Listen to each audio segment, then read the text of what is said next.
What does running a 10k trail race and reversing your pre-diabetes have in common? Let me explain. So most people think success is crossing the finish line, but honestly, that's actually the easy part. The hard part is deciding what to do next. There we're going. Or what to do tomorrow. Today I was running the Kilduff 10k Saltire trail race, which is a bit of a mouthful.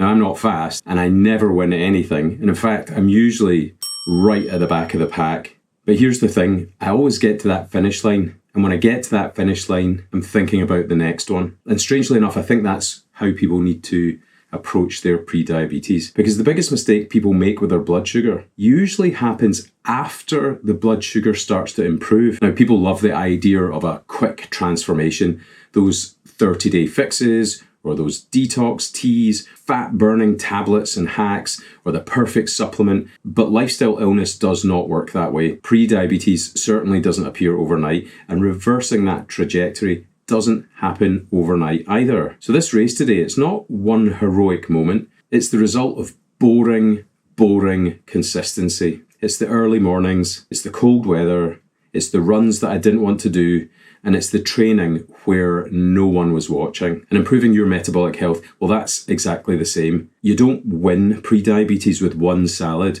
or one gym session. You improve it by repeatedly voting for the person that you want to become. And so one of the biggest dangers in lifestyle medicine is success. Because when people lose weight, when their HbA1c starts to go down, when their blood sugars are looking a little bit better, well, they think the race is over, but it's not. That's just the checkpoint, or it's one of the aid stations.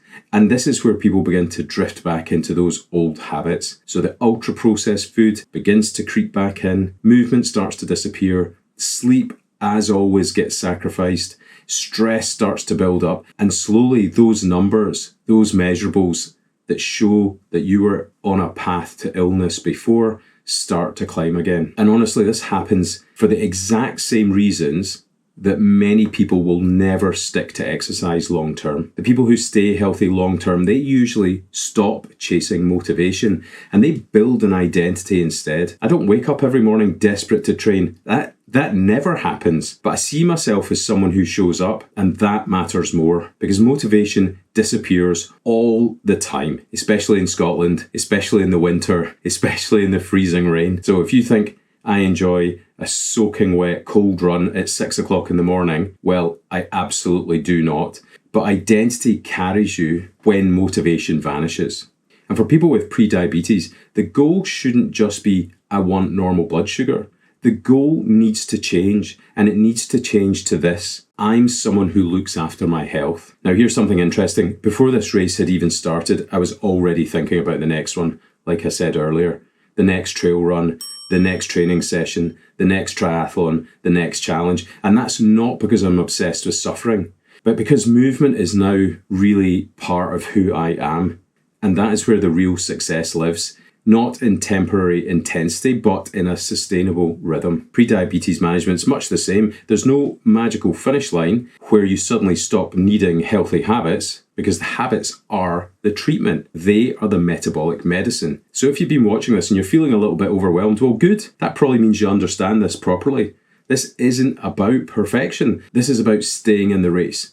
You can walk parts of it. You can slow down. You can have some bad days. It doesn't matter. But forward momentum is the most important thing, and you do not leave the course because consistency will beat motivation almost every single time. And one of the ways to do that is to change your identity. So I finished this race tired, muddy, and right at the back of the pack, but I still finished. And for most people trying to improve their health, that's the mindset that matters most.